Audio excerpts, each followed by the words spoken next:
Amen. Amen. Amen. Le sang de Jésus. Le sang de Jésus. Le sang de Jésus. Le sang de Jésus. Le sang de Jésus. Le sang de Jésus.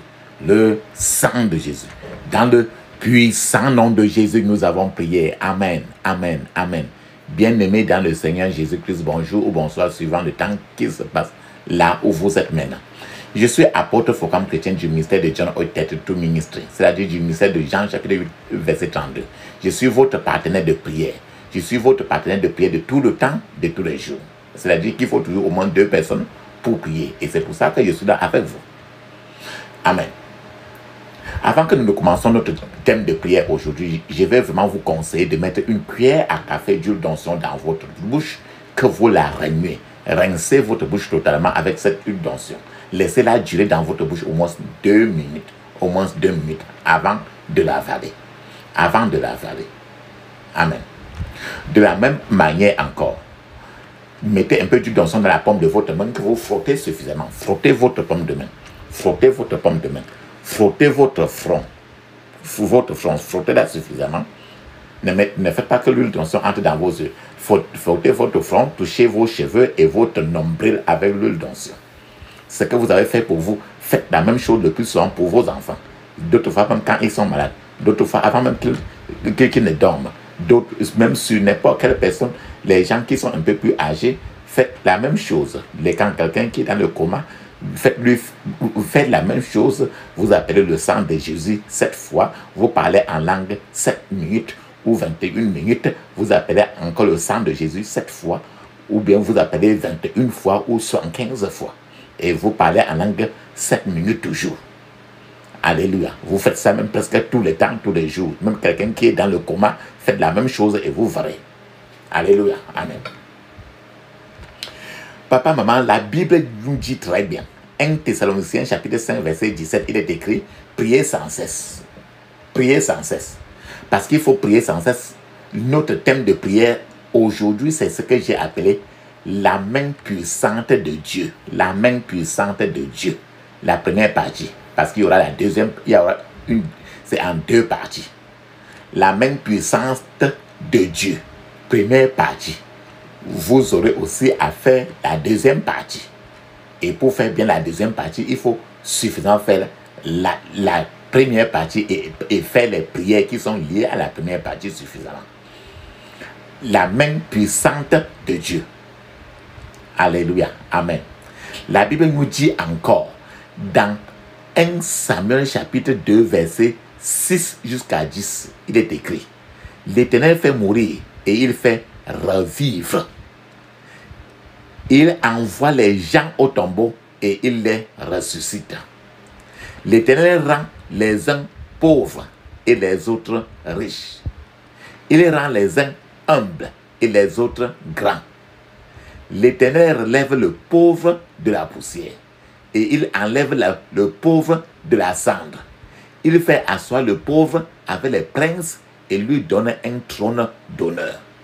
Les fondements de la terre appartiennent à l'Éternel et l'Éternel a fait reposer le monde sur eux.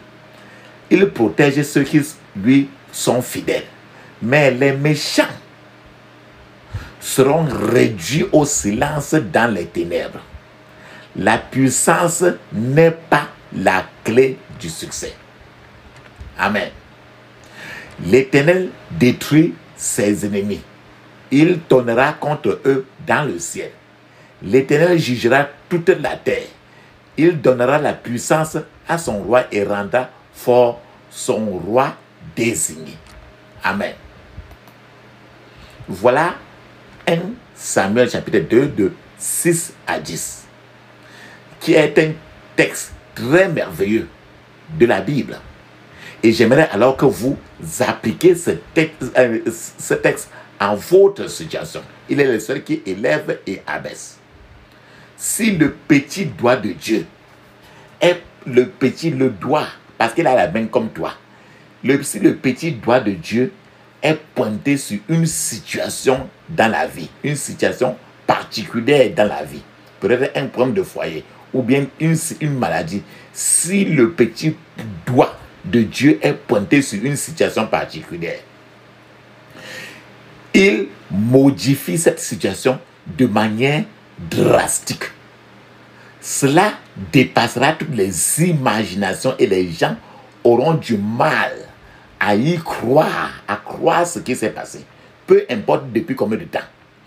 Une personne a été poursuivie.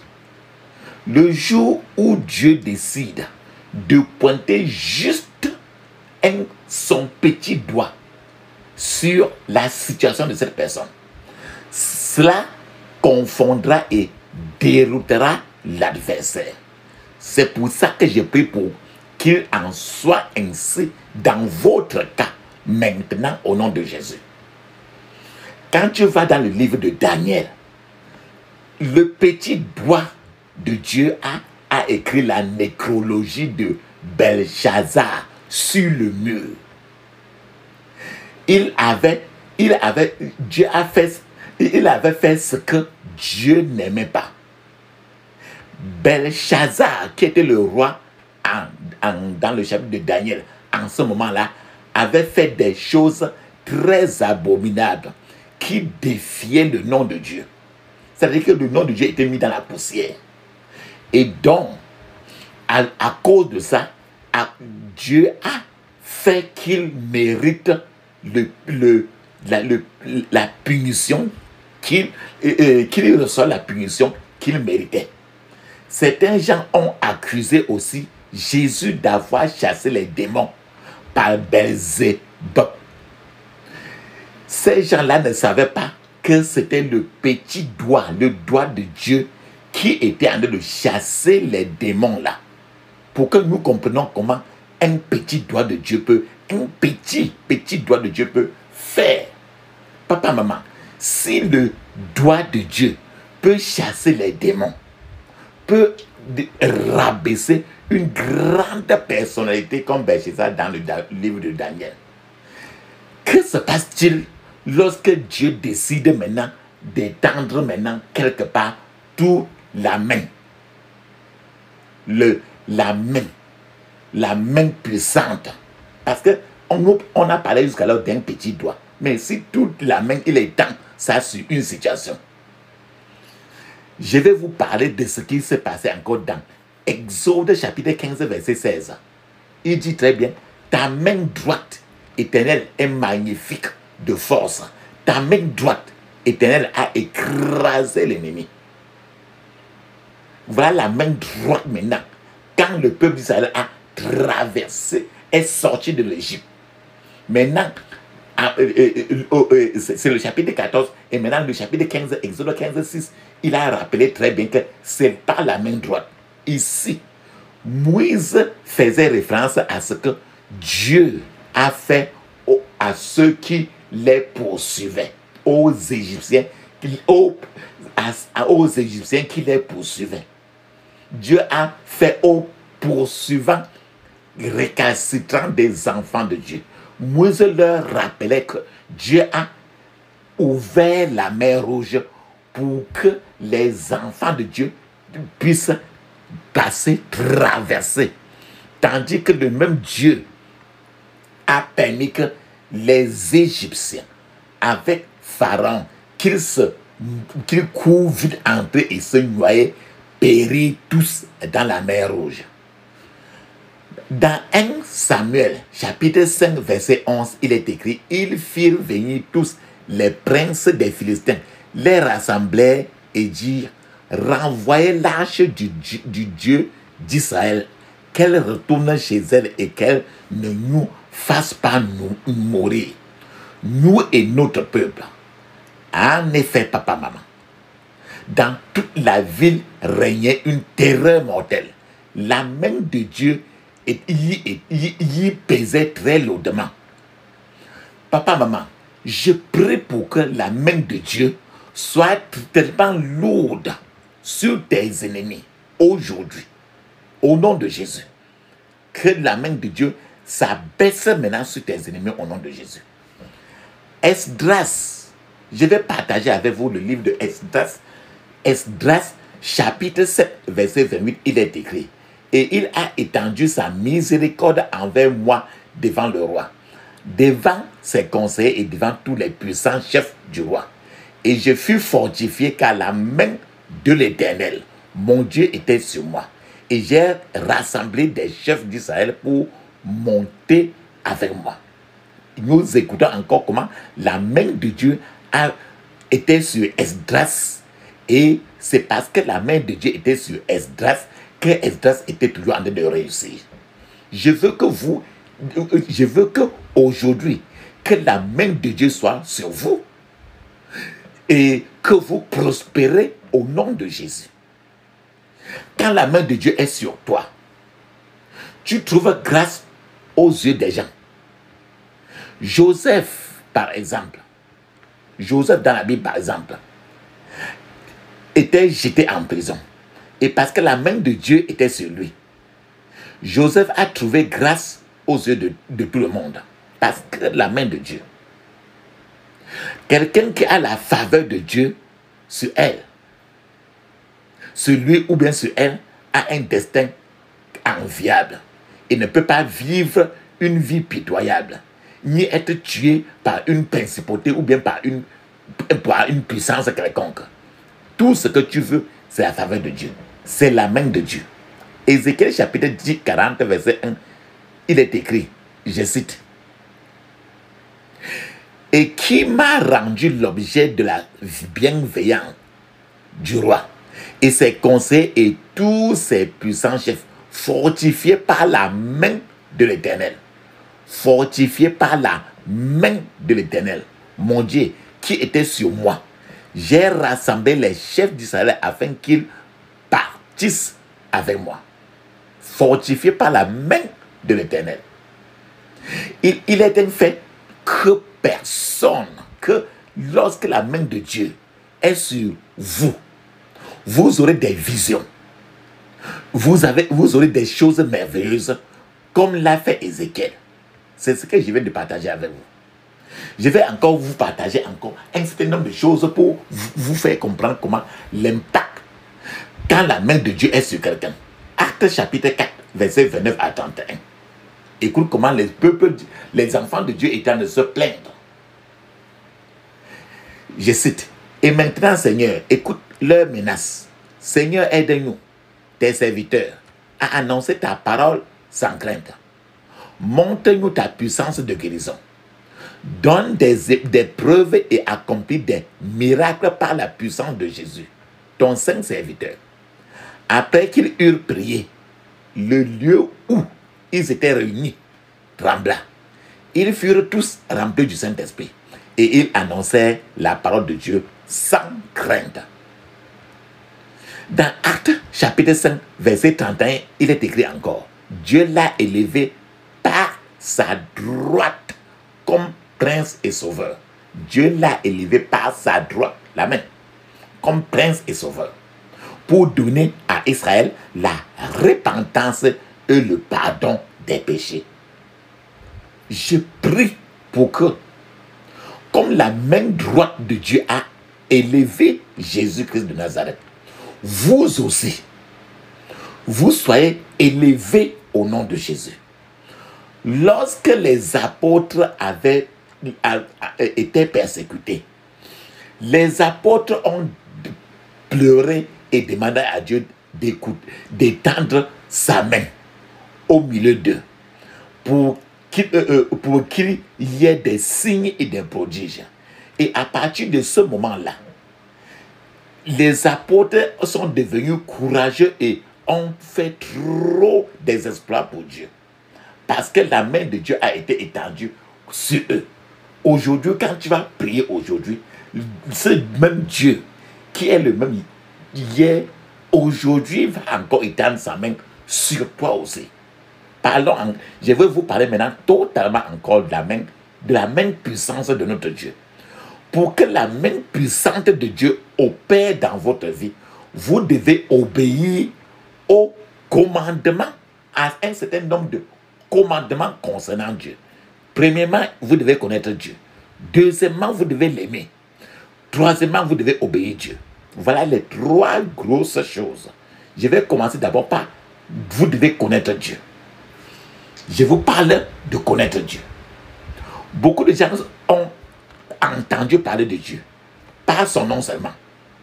Les gens ont entendu dire qu'il est le créateur de tout l'univers et qu'il est le Père de Jésus-Christ. Mais les gens ne l'ont jamais rencontré personnellement. Les gens n'ont jamais eu, beaucoup de gens ne l'ont jamais eu, n'ont jamais eu de rencontre personnelle avec Dieu. Aucune relation intime avec Dieu. C'est pourquoi beaucoup de gens, jusqu'à aujourd'hui, traversent les problèmes et les problèmes qu'ils ont maintenant. Si vous connaissez Dieu, vous lui parlerez et il vous parlera.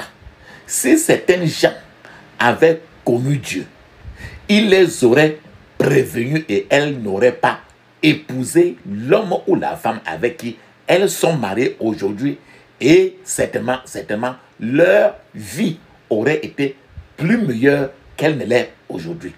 Certains n'auraient pas démarré cette entreprise qui les a ruinés jusqu'à aujourd'hui s'ils avaient connu Dieu, s'ils étaient avec Dieu. Il parle de certains gens, plusieurs gens parlent de Dieu. Les gens prient Dieu, mais plusieurs ne le connaissent vraiment pas. Vraiment pas. Prier Dieu, parler de Dieu, le connaître personnellement, c'est 2 choses différentes. Je vous donne un témoignage. Un jour, un homme mal habillé, avec la roue à la main, une roue, la roue qu'on cultive là. Un homme mal habillé avec la roue à la main. Il s'est rendu dans un hôtel de 5 étoiles, une grande hôtel, pour demander une chambre. Lorsqu'il est arrivé à la réception de cet hôtel-là, il a été refusé de prendre une chambre dans cet hôtel de 5 étoiles. Le propriétaire de l'hôtel est sorti et lui a dit qu'il ne voulait pas de gens comme lui dans leur hôtel. Alors l'homme s'est retourné et elle lui est partie. Et bien après, tout à coup, quelqu'un est venu dire au propriétaire de l'hôtel là, au propriétaire de cet hôtel de 5 étoiles là, qu'il venait de refuser et de chasser le vice-président du pays où il est. Et le propriétaire de cet hôtel a couru après l'homme. Cet homme mal habillé et s'est excusé de ne pas savoir qui il était. Il ne savait pas. Il a dit qu'il ne savait pas qu'il était le vice-président. Alors cet homme a répondu au propriétaire de cet hôtel-là. Cet homme a dit qu'il ne se plierait pas à l'accueil. Parce que si ce n'était pas assez bien pour un cultivateur d'entrer dans son hôtel, ce n'est pas aussi bien pour un vice-président d'élire cet hôtel-là pour aller abriter. Alors, ce vice-président a rejeté l'hôtel. C'est ainsi que l'hôtel s'est fait une mauvaise réputation dans tout le pays. C'est parce qu'ils ne connaissaient pas vraiment le vice-président. Ils ont dû voir la photo de ce vice-président ou l'avoir vu à la télévision. Peut-être ils auraient connu son nom, mais ils ne le connaissaient jamais, ils ne connaissaient pas.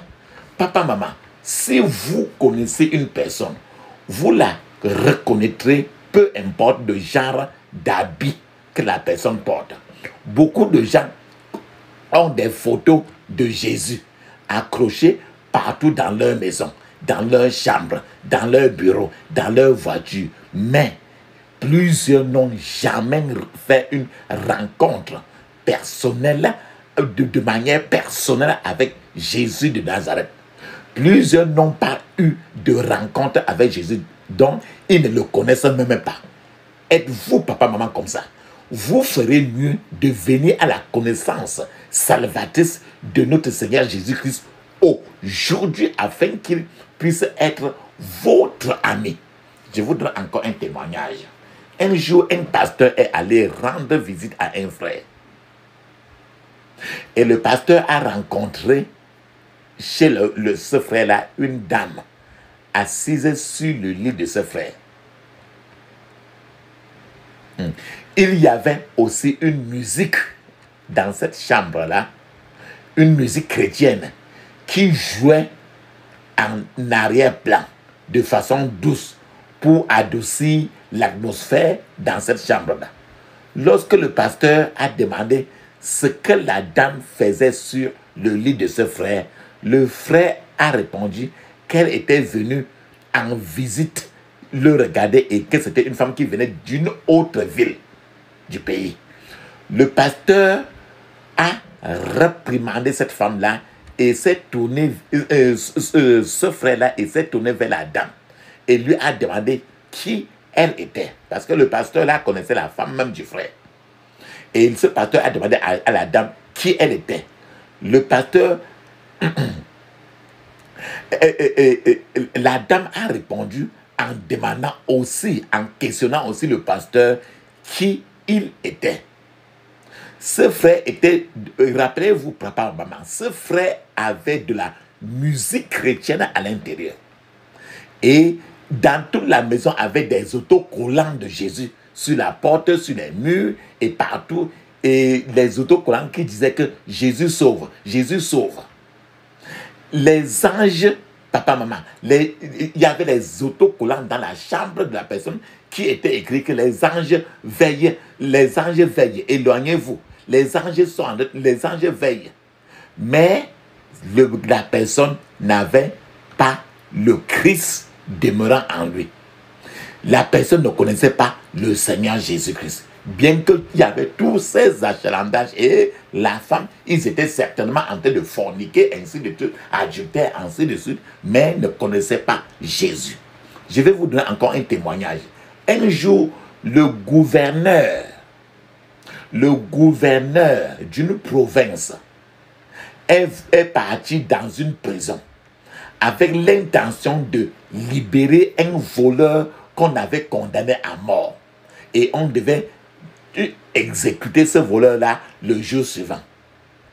Lorsque ce gouverneur-là est arrivé à la prison, le gouverneur a regardé le voleur-là et le gouverneur a ouvert sa bouche. Il a dit, mon frère, quand le gouverneur a commencé à dire au voleur-là, il a dit, mon frère, avant que le gouverneur ne puisse ajouter quoi que ce soit sur ces mots, ce voleur-là lui a crié sur lui et lui a demandé de sortir et de partir. C'était comme ça en prison. Le gouverneur a écouté et est parti du coup.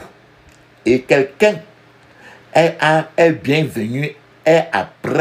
venu informer le voleur que lui voleur comme ça, il venait de repousser le gouverneur de cette province-là qui était venu normalement pour le libérer. Alors quand le voleur a suivi ça, il a pleuré trop. Mais il était trop tard. Et le lendemain, ce voleur a été exécuté. On l'a exécuté, c'est-à-dire tué. Beaucoup d'entre nous ont vu le président du pays où tu es. Beaucoup d'entre nous ont vu le président à la télévision.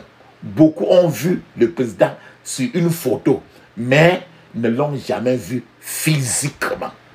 Certains gens sont membres du cabinet du président.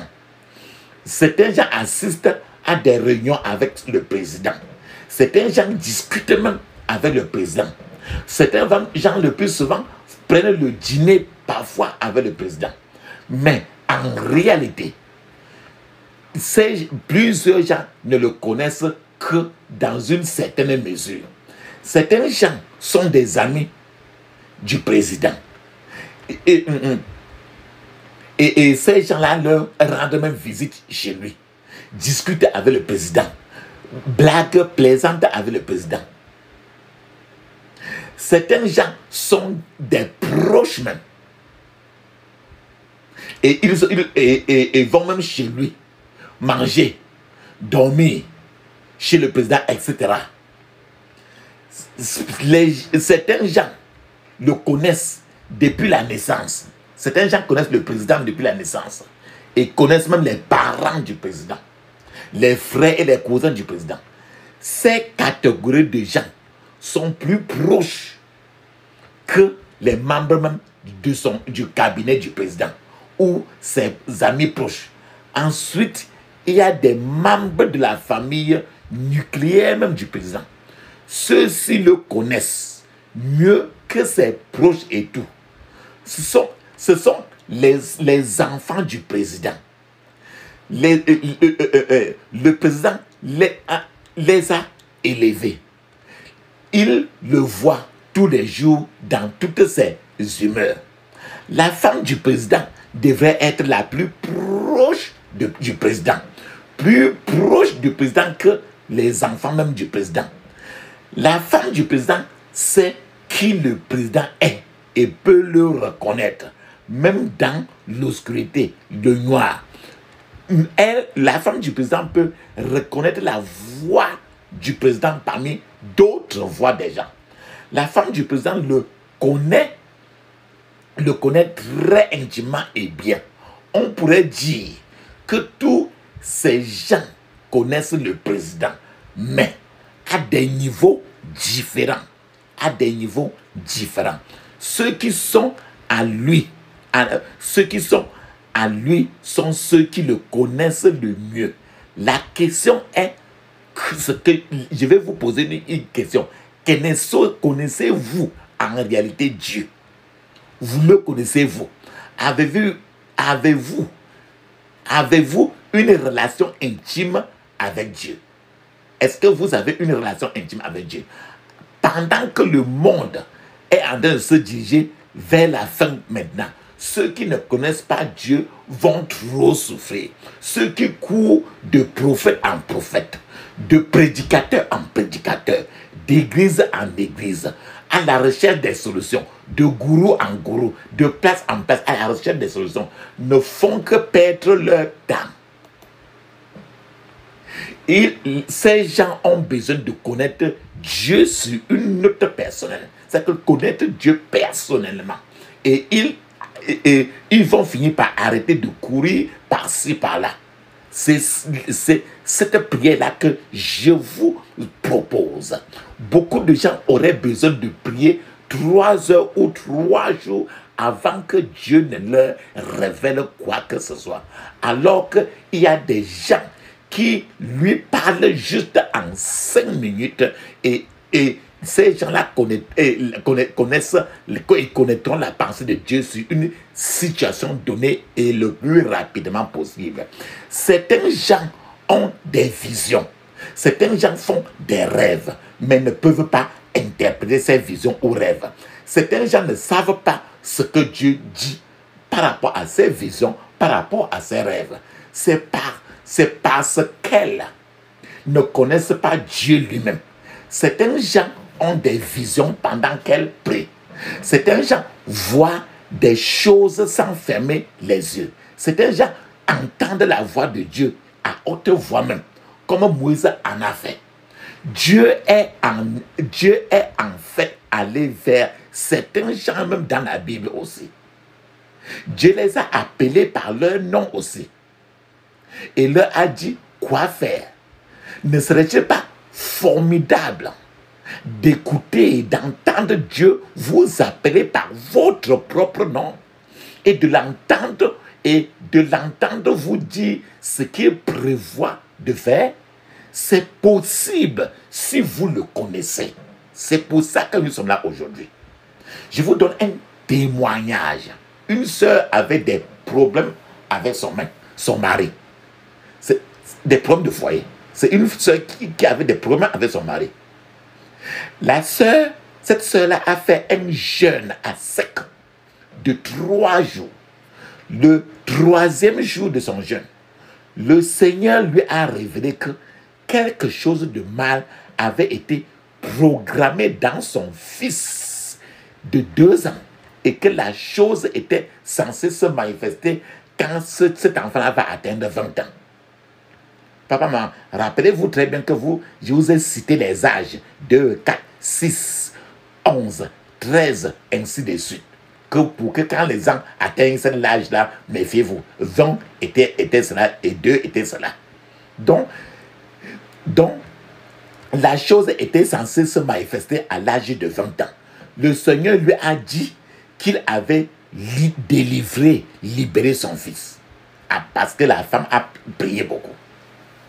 Le Seigneur a également dit à cette femme-là que son mari va augmenter de la taper. Mais qu'à un certain moment, son mari va revenir à la raison. Et son mari va vraiment trop s'excuser auprès d'elle. Et son mari va changer pour le mieux. Tout ceci parce que la femme a pris les choses pour entrer dans la prière. Au lieu d'aller interpeller les gens en route. Dans la famille, belle famille, ma famille, ainsi de suite. Mais il s'est adressé à ceux-là qui est l'entrée et la sortie du mariage. Tout s'est passé de cette façon que Dieu a dit. Lorsque le mari de cette femme-là est venu supplier, la sœur lui a donné certaines conditions à son mari. Notamment le fait que son mari qu'il lui permettait d'aller à l'église et il s'est conformé. Son mari a décidé qu'à partir de ce moment-là, il sera vraiment droit à l'église. C'est ce qui arrive quand Dieu vous appelle par votre nom. Aujourd'hui, papa, maman, il faut faire la même chose. Dieu a appelé Anania par son nom et l'a envoyé pour aller imposer les mains à Saul, qui bien après devait devenir apôtre Paul. Anania a un peu argumenté avec Dieu, disant que Saul était un persécuteur des chrétiens. Quoi qu'il en soit, Anania est quand même parti vers Saul. Papa, maman, certains gens prient. Certains gens voient la personne qu'elles vont épouser dans la prière. Parfois, tout n'est pas clair. Parfois, Dieu parle de manière vivante et leur donne même le nom de la personne qu'il va épouser, etc. Vous aussi, vous pourriez arriver à ce niveau si vous le voulez. Mais vous devez arrêter de lutter contre Dieu, d'être adversaire de Dieu. C'est-à-dire, vous devez vous mettre dans ces prières-ci suffisamment. Je vous ai parlé. Maintenant, la deuxième chose pour que la main puissante de Dieu soit sur vous, c'est aimer Dieu. Vous devez aimer Dieu. Aimer Dieu. C'est-à-dire que pas aimer le matériel, mais aimer Dieu de ton cœur. Et c'est Dieu qui sait si tu l'aimes de ton cœur. J'explique un peu plus. Si vous aimez Dieu, vous le servirez de tout votre cœur. Vous ne permettrez pas que son œuvre souffre. Vous ferez tout ce que vous pouvez pour faire avancer la cause de l'évangile. Vous serez l'ami de Dieu et vous ferez tout ce qu'il vous demande de faire. Quand tu l'aimes, tu obéis à tout ce qu'il dit. Cela devrait être comme la relation entre deux personnes qui sont fiancées. Imaginez un peu deux personnes qui sont des fiancés. C'est-à-dire que chacun veut toujours voir l'autre et l'autre veut toujours voir l'autre. Deux personnes qui sont fiancées vont se rendre trop visite. Ils vont se dire au revoir. L'un va partir accompagner l'autre jusqu'au bout de la route. Puis, ils vont encore revenir accompagner l'autre. Ils se tiendront debout. Ils vont parler ensemble, avancer ensemble, reculer ensemble jusqu'à ce qu'ils réalisent que le temps est bien passé. Parce qu'ils ne veulent pas se lâcher. L'autre ne veut pas se séparer de l'autre, l'autre ne veut pas se séparer. L'autre ne veut pas se séparer de l'autre. Voilà ce que Dieu voudrait que toi et lui et toi, nous soyons. On a demandé, je vais vous donner un témoignage. On a demandé à un petit garçon d'expliquer le verset de la Bible qui dit que Enoch marchait avec Dieu. D'expliquer le fait que Enoch marchait avec Dieu. Le garçon a dit que Dieu et Enoch se sont vus dans les deux sens. C'est-à-dire jusqu'au jour où Enoch a vu Dieu partir et a décidé d'aller au ciel avec Dieu. Et quand Enoch est parti au ciel, lui, Enoch là-bas, il ne voulait plus lui quitter. Parce que Dieu lui-même ne voulait plus laisser Enoch rentrer. Papa, maman, qu'est-ce que le Seigneur va vous dire? Si vous commencez à marcher avec Dieu, vous communiquerez avec Dieu. Avez-vous déjà remarqué que le premier problème qui se manifeste lorsqu'il y a des problèmes dans un couple est toujours une rupture de communication? C'est-à-dire que les deux ne se parlent plus. Ils ne se parlent pas ensuite. L'un commence à supposer ce que l'autre pense et tire ensuite des conclusions sur l'autre qui, la plupart du temps, ces conclusions-là sont toujours des conclusions qui ne sont pas vraies. C'est-à-dire des conclusions qui sont toujours fausses. Ceux qui aiment Dieu aiment toujours lui parler. C'est ce qu'on a dit, prie sans cesse. Quelqu'un qui prie trop et fait au contraire ce que Dieu demande. Ceux qui aiment Dieu aiment lui parler. Ils sont adonnés trop à la prière. C'est pour ça que nous commençons toujours par dire prier sans cesse. Quand tu pries trop, tu fais la volonté de Dieu, tu crains le péché, tu recherches dans la sainteté. Les gens qui aiment Dieu sont contents de parler à leur Père. Ils leur parlent et leur Père leur parle aussi. Dieu aime ces gens. Et Dieu est toujours en train de rechercher ce genre de gens. Il est malheureux de constater que beaucoup de gens se précipitent hors de la présence de Dieu. Vous devez obéir à Dieu, que ce qu'il dit soit acceptable ou non, que ça ait un sens ou non. La Bible n'est pas un livre de suggestion. La Bible elle-même, c'est un livre de commandements. C'est pour ça qu'on dit que les 10 commandements. La Bible est un livre de commandements. Donc tu aimes Dieu, tu dois être soumis au commandement et non une suggestion et non une opinion. La Bible ne vous conseille pas de ne pas courir après les hommes, après les femmes. Mais la Bible vous commande, vous ordonne de ne pas forniquer. La parole de Dieu ne respecte jamais ton opinion. La parole de Dieu te dit, fais ceci, un point, un trait. La parole de Dieu vous ordonne, vous commande. Si vous connaissez Dieu et que vous l'aimez, la main de Dieu, sa main puissante viendra sur vous. Je voudrais que vous priez, je voudrais que vous passez votre temps trop dans la prière. Et je prie pour vous que le Seigneur, que la main puissante de Dieu vienne sur vous maintenant. Et que vous l'aimez davantage au nom de Jésus. Dieu ne peut pas être vaincu et les méthodes de Dieu sont toujours parfaites. Dieu ne peut pas être vaincu. Les méthodes de Dieu sont toujours parfaites. La provision de Dieu est toujours suffisante. Aucun territoire n'est hors de la juridiction de Dieu. Il n'y a rien que Dieu ne connaît pas. Cela inclut le cœur de votre mari, le cœur de votre femme, que vous pensez être trop endurci. Non. Dieu est toujours, tout est entre ses mains. Il n'y a rien au-delà du contrôle de Dieu. Dieu contrôle tout et fait ce qu'il veut à tout moment. Aucun événement ne peut lui échapper et aucun événement ne peut l'embobiner ou bien l'emporter. C'est impossible. Le peu que vous avez est suffisant. Si Dieu est là, si sa main puissante est sur vous. Par conséquent, avec la main de Dieu sur vous, sa force derrière vous et son amour en vous, vous êtes plus que suffisante pour les jours à venir. La Bible nous dit très bien. Dans 1 Roi chapitre 18, 46, il est écrit, je cite, « Et la main de l'Éternel fut sur Élie, Et la main de l'Éternel fut sur Élie, qui se ceignit les reins et courut devant Achab jusqu'à l'entrée de Jezreel. Le prophète Élie était un homme de Dieu.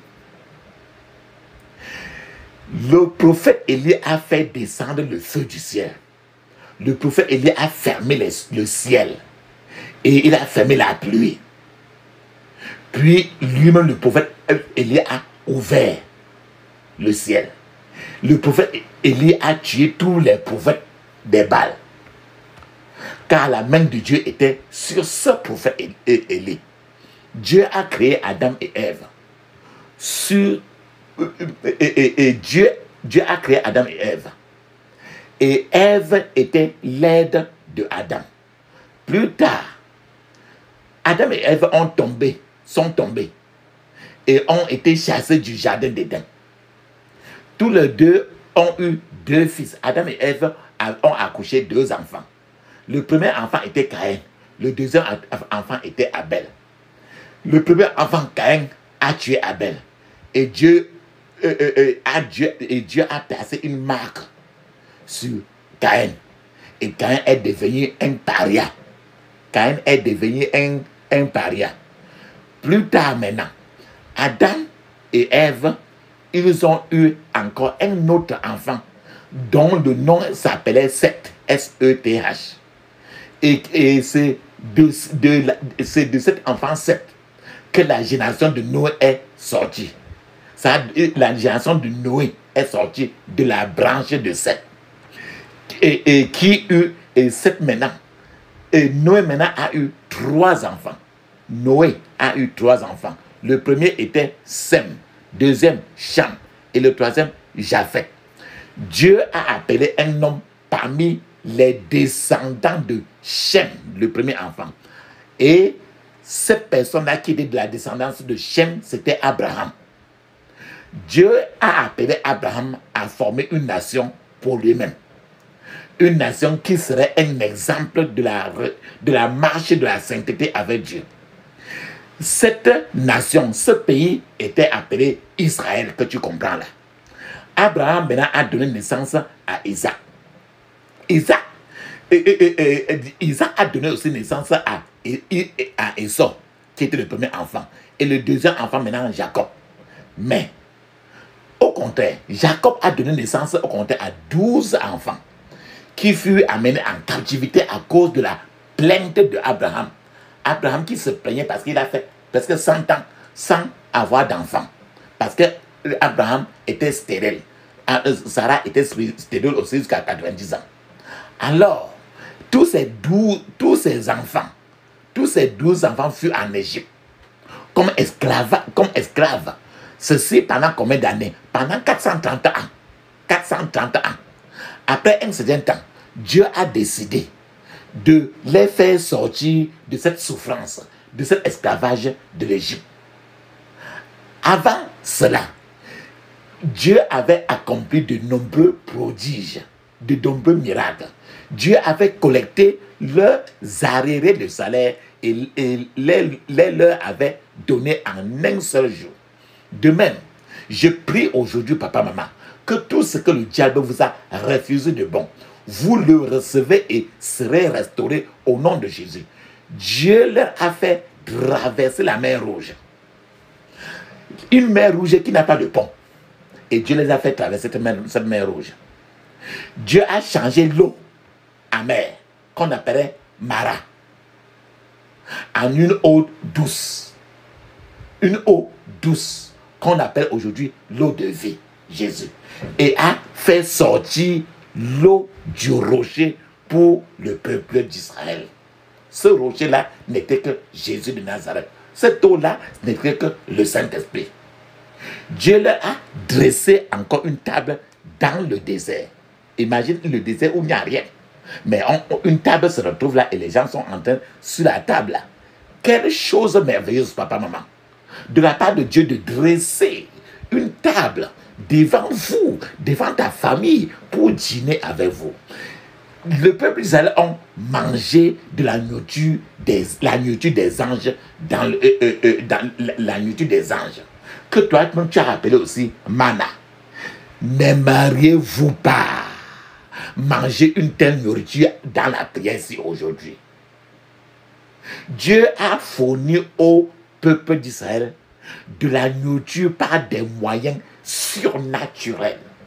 Des moyens surnaturels. De la même manière qu'il a nourri Élie, il a utilisé un corbeau, un oiseau corbeau pour nourrir pour donner la nourriture à Élie. Je sais que j'irai au ciel et que je serai nourri de la nourriture des anges aussi. Et je ne sais pas comment, je ne sais pas ta position. Mais moi, j'irai aussi au ciel et je serai nourri de la nourriture des anges aussi au nom de Jésus. N'aimeriez-vous pas la même chose? Allez au ciel, mangez aussi la nourriture des anges comme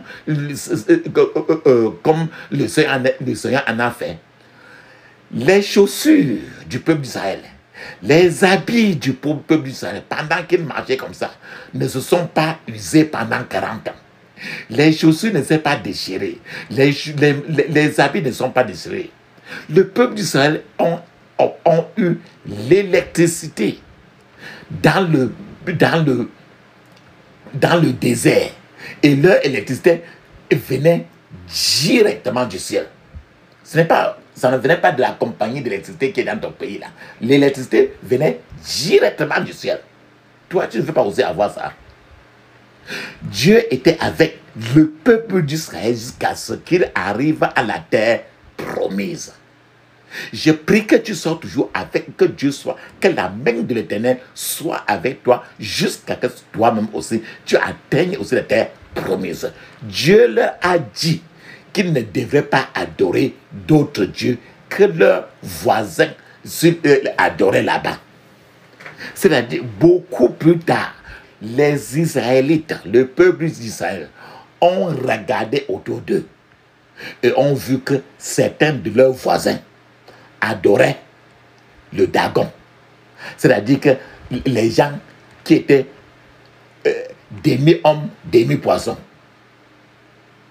Demi-hommes, demi-poissons. D'autres adoraient Ashtaroth. Ashtaroth, c'est la reine du ciel qui vit sur la lune. C'est que le dieu des crânes, le dieu de la tradition. Alors, voilà ce que le peuple d'Israël a commencé à faire. Ils ont conclu alors, le peuple d'Israël a conclu alors qu'il en avait assez d'adorer un dieu qu'ils ne pouvaient pas voir des yeux physiques. Alors, ils ont commencé à adorer Baal. Ils ont commencé à adorer les crânes, la tradition, les vins de palme, la Korah. En faisant cela, le peuple d'Israël a commis l'immoralité et Dieu n'était pas content du peuple d'Israël. Dieu a envoyé alors le prophète Élie. Dieu a envoyé maintenant le prophète Élie vers eux, qui a décrété qu'il n'y aurait ni pluie ni rosée pendant quelques années. Le prophète Élie a défié les prophètes de Baal à un concours et le prophète Élie a gagné. Le feu du ciel est tombé et tout le monde a reconnu Dieu comme étant le vrai Dieu. Puis, le prophète Élie a tué tous les prophètes de Baal. Après cela, le prophète Élie a fait des signes de pluie. La pluie est venue après de nombreuses années de sécheresse. Et le roi a commencé à retourner à son palais. Les chars du roi étaient tirés par 6 chevaux. 6 chevaux. Et la distance du mont Carmel, le lieu du concours était d'environ 7 miles. C'est-à-dire que 12 km d'Israël. Le prophète Élie a couru plus vite que les chevaux du roi, car la main de l'Éternel était avec le prophète Élie. Je prie encore que cette main qui a fait que le prophète Élie court plus que quelqu'un qui était sur une voiture, mettre encore, que ça baisse aussi sur vous pour que vous accélérez aussi votre vitesse de vie. Bien aimé, je voudrais m'arrêter à ce niveau maintenant. Et nous allons continuer à la deuxième partie de ce message. Papa, maman, cependant, si vous n'avez jamais, à un moment de votre vie, soumis votre vie au Seigneur Jésus-Christ, je vous conseille de le faire immédiatement. Il est là avec vous. Tout ce que vous avez à faire, c'est de reconnaître le fait que vous êtes un pécheur et que vous ne pouvez pas vous approcher de Dieu dans votre état de péché. Repentez-vous de vos péchés. Confessez vos péchés à Jésus et demandez-lui de vous pardonner, de vous purifier de toute injustice. Nommez ces péchés-là, un à un. Ne les globalisez pas. Renoncez à ces péchés-là et abandonnez-les. Assurez-vous de ne pas y retourner. Réclamez le pouvoir rédempteur dans le sang de Jésus qui a été versé sur la croix du Calvaire pour la rémission de vos péchés. Invitez le Seigneur Jésus dans votre vie. Demandez-lui Dieu d'entrer dans votre vie et de devenir votre Seigneur et Sauveur personnel. Intronisez-le sur votre vie et demandez-lui de prendre le contrôle total de tout ce qui vous concerne. Papa, maman, et je vous félicite maintenant pour cette décision que vous venez de prendre. Je prie pour qu'elle soit permanente dans votre vie au nom de Jésus. Je prie pour que le Seigneur vous soutienne de sa main droite de justice et qu'il ne vous permette pas de tomber, mais de rester ferme dans sa parole. Je prie pour que vous ayez une rencontre personnelle avec le Seigneur et je vous rassure que vous ne serez plus jamais le même. Aujourd'hui, vous avez une meilleure opportunité devant le Seigneur. Criez avec lui de tout votre cœur et il vous répondra et fera de grandes et puissantes choses dans votre vie. Tout d'abord, papa, maman, demandez-lui de vous purifier de tout souillure, de toute souillure qui pourrait faire obstacle aux réponses à vos prières. Acceptez ces prières avec une sainte colère dans votre vie au nom de Jésus. Amen. Je m'approche de toi. Je m'approche de toi, source de vie, source de vie, source de vie, mon sauveur bénis-moi, source de vie, source de vie, source de vie, mon sauveur bénis-moi. Fais silence à mon cœur. Fais silence à mon cœur. Viens et me parle, oh, viens et me parle. Viens et me parle. Oh, mon divin sauveur. Viens et me parle. Viens et me parle. Viens et me parle. Oh, mon divin sauveur. Rends-moi conforme à toi. Rends-moi conforme à toi. Pour ton service, pour ton service, pour ton service, que je parte en vainqueur. Pour ton service, pour ton service, pour ton service, que je parte en vainqueur. Et quand tu reviendras, et quand tu reviendras dans tes milices, dans tes milices, dans tes milices, tu me retrouveras dans tes milices, dans tes milices, dans tes milices, tu me retrouveras. Amen. Papa, maman, ferme maintenant les yeux. Parce qu'il te faut la main de l'Éternel pour te favoriser à tous les carrefours. Ferme tes yeux, crie ainsi. Je couvre mon esprit, mon âme, mon corps et toutes mes possessions du sang de Jésus. Je couvre mon esprit, mon âme et mon corps et toutes mes possessions du sang de Jésus. Dans le puissant nom de Jésus, j'ai prié. Amen. Maintenant, il faut tu vas demander que la main de Dieu te touche. Que ça touche tout problème que tu as hérité. Que tu as hérité. Tes problèmes. Ferme tes yeux, crie ainsi. Père Seigneur, que ta main puissante touche tout problème héréditaire dans ma vie. Au nom de Jésus. Père Seigneur, que ta main puissante touche tout problème héréditaire dans ma vie. Au nom de Jésus. Père Seigneur, que ta main puissante touche tout problème héréditaire dans ma vie. Au nom de Jésus. Père Seigneur, que ta main puissante touche tout problème héréditaire dans ma vie. Dans le puissant nom de Jésus, j'ai prié. Amen. Maintenant, demande maintenant que la main qui ne change pas, que la main de l'Éternel qui ne change pas, parce que le même qui a touché tous les cas que je t'ai dit là, il peut te toucher encore. Ferme tes yeux, crie ainsi. Père Seigneur, touche-moi avec ta main qui ne change pas, au nom de Jésus. Père Seigneur, touche-moi avec ta main qui ne change pas, au nom de Jésus. Père Seigneur, touche-moi avec ta main qui ne change pas, au nom de Jésus. Dans le puissant nom de Jésus, j'ai prié. Amen. Il faut que l'Éternel, quand il te touche, il peut t'élever. Nous avons dit dans le verset aujourd'hui, il peut t'élever, il peut te rabaisser. Ferme tes yeux, crie ainsi. Oh Dieu, lève-toi et élève-moi dans ta centrale électrique. Au nom de Jésus. Oh Dieu, lève-toi et élève-moi dans ta centrale électrique. Au nom de Jésus. Oh Dieu, lève-moi, lève-toi et élève-moi dans ta centrale électrique. Dans le puissant nom de Jésus, j'ai prié. Amen.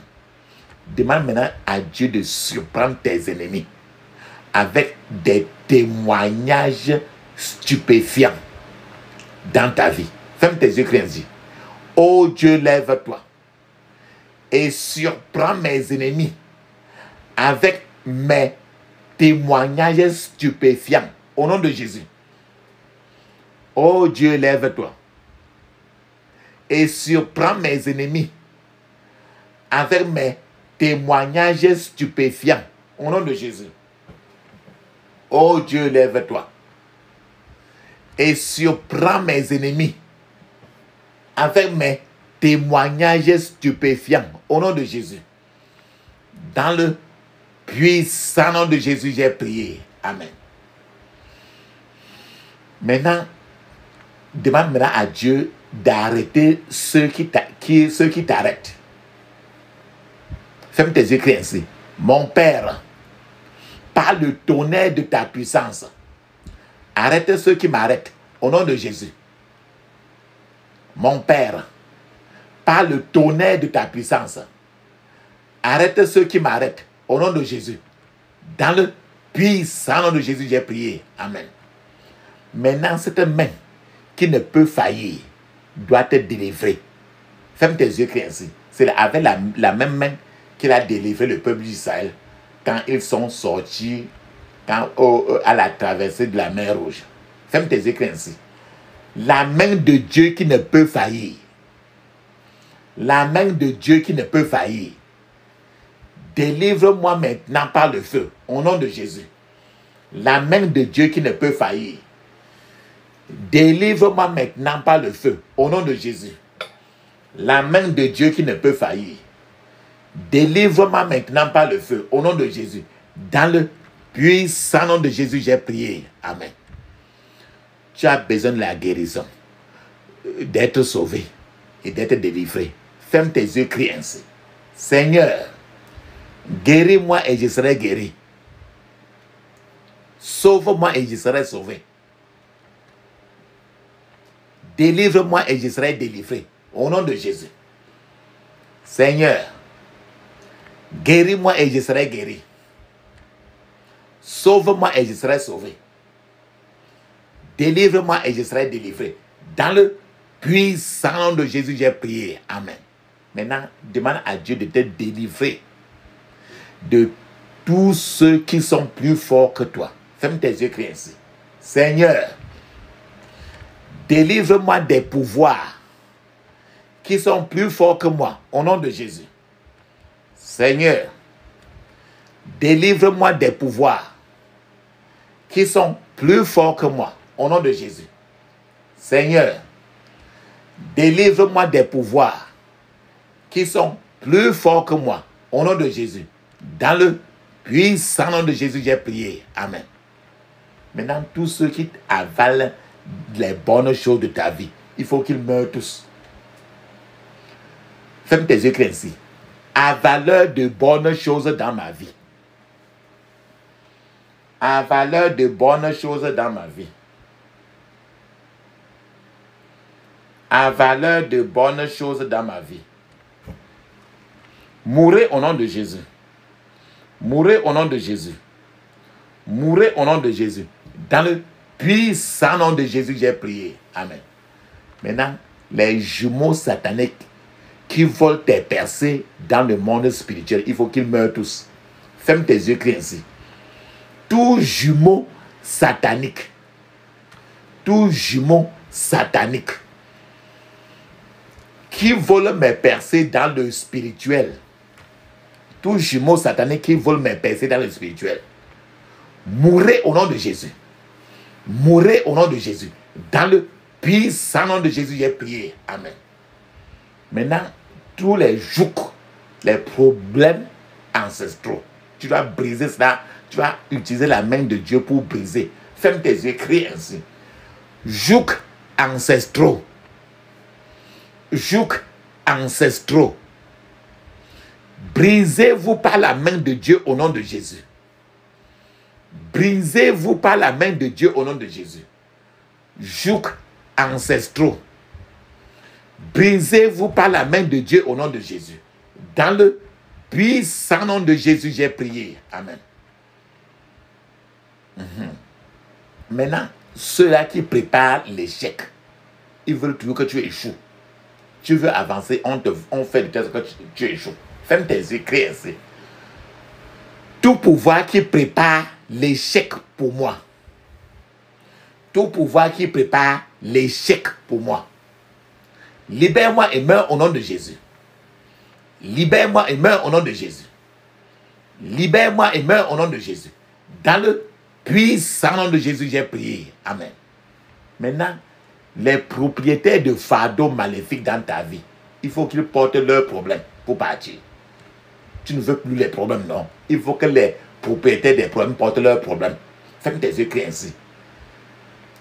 Tout propriétaire de fardeaux maléfiques dans ma vie, tout propriétaire de fardeaux maléfiques dans ma vie, porte ton fardeau maléfique par le feu, au nom de Jésus. Porte ton fardeau maléfique par le feu, au nom de Jésus. Porte ton fardeau maléfique par le feu.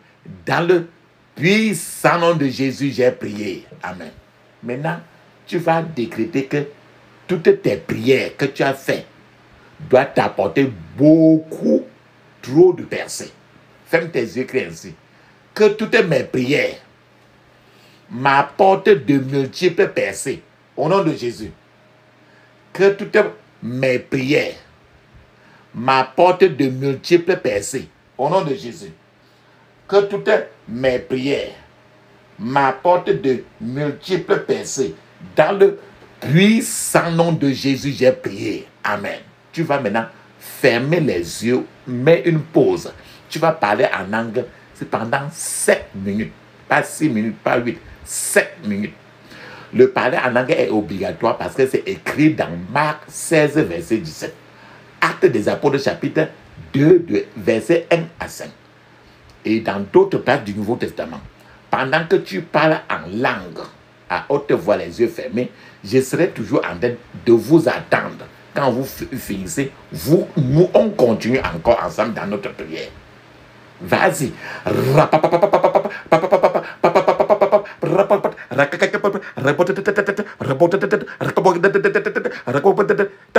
Puissant nom de Jésus, j'ai prié. Amen. Amen. Amen. Maintenant, mets la paume de ta main droite sur ton cœur. Et tu connais cette année. Ça, c'est quelle année? Dans la prière d'aujourd'hui, tu vas donner l'année, cette année-ci. Ferme tes yeux et dis ceci. Que toutes mes prières. Non, dis ceci. Mon Père, choisis-moi pour des miracles cette année, dans l'année. Au nom de Jésus. Mon Père, choisis-moi pour des miracles cette année. Au nom de Jésus. Mon Père, choisis-moi pour des miracles cette année. Au nom de Jésus. Mon Père, choisis-moi pour des miracles cette année. Au nom de Jésus. Dans le puissant nom de Jésus, j'ai prié. Amen. Maintenant, il faut que tu sois dans la présence de l'Éternel. Ferme tes yeux, crie ainsi. Seigneur, accorde-moi la puissance de ta présence pour toujours. Au nom de Jésus. Seigneur, accorde-moi la puissance de ta présence pour toujours. Au nom de Jésus. Seigneur, accorde-moi la puissance de ta présence pour toujours. Au nom de Jésus. Seigneur, accorde-moi la puissance de ta présence pour toujours. Dans le puissant nom de Jésus, j'ai prié. Amen. Papa, maman, tu vas maintenant fermer les yeux, ouvrir ta bouche. Tu ne dois même pas dire Amen. Tu ne dois même pas dire merci. Tu ne dois dire aucun mot. Parce que nous avons appelé le Dieu d'Élie, comme nous avons énoncé aujourd'hui. Et quand on appelle Dieu d'Élie, il répond toujours d'une manière générale par le feu. Parce qu'il est le feu, il est un feu dévorant. Je vais appeler pour toi et moi seulement, ou ferme seulement les yeux, ouvre ta bouche. Ne dis pas Amen, ne dis même pas merci, ne dis aucun mot. Si tu veux, tu arrêtes quelque chose comme l'huile ou bien comme l'eau que tu voudrais, peut-être que le Seigneur bénisse cela. Tu arrêtes ça, Amen. Tu fermes les yeux, ouvre ta bouche. J'appelle cela. J'appelle le Dieu d'Élie. Feu, feu, feu, feu, feu. Feu, feu, feu, feu, feu. Feu, feu, feu, feu, feu. Feu, feu, feu, feu, feu, feu. Dans le puissant nom de Jésus, j'ai prié. Amen. Amen. Amen. Ça, c'est bien, mon frère. Ma soeur. À cause de 2 Rois, chapitre 2, 14. Tu vas maintenant lever ta voix. Dis ceci. Où est l'Éternel, le Dieu d'Élie? Où est l'Éternel, le Dieu d'Élie? Lève-toi et change l'histoire de ma vie au nom de Jésus. Où est l'Éternel, le Dieu d'Élie? Lève-toi et change l'histoire de ma vie au nom de Jésus. Où est l'Éternel, le Dieu d'Élie? Lève-toi et change l'histoire de ma vie. Dans le puissant nom de Jésus, j'ai prié. Amen. Maintenant, on va clôturer notre prière. Ferme tes yeux, ouvre ta bouche. Dis ceci. J'interdis toute contre-attaque, regroupement, renforcement contre moi et ma famille au nom de Jésus. J'interdis toute contre-attaque, regroupement, renforcement contre moi et ma famille au nom de Jésus. Dans le puissant nom de Jésus, j'ai prié. Amen. Maintenant, on va sceller maintenant nos prières. Ferme tes yeux, crie, dis ceci. Je scelle toutes mes prières dans le sang de Jésus. Je scelle toutes mes prières dans le sang de Jésus. Dans le puissant nom de Jésus, j'ai prié. Amen. Tu vas maintenant dire Amen 7 fois. Amen, Amen, Amen, Amen, Amen, Amen. Amen. Ça, c'est très bien. Tu vas maintenant parler en langue 7 minutes. Mais je te conseille de parler en langue au moins 30 à 1 heure de temps. Après quoi, choisissez un chant maintenant pour danser de vous-même et louer Dieu, le remercier. Vas-y maintenant, parlons en langue.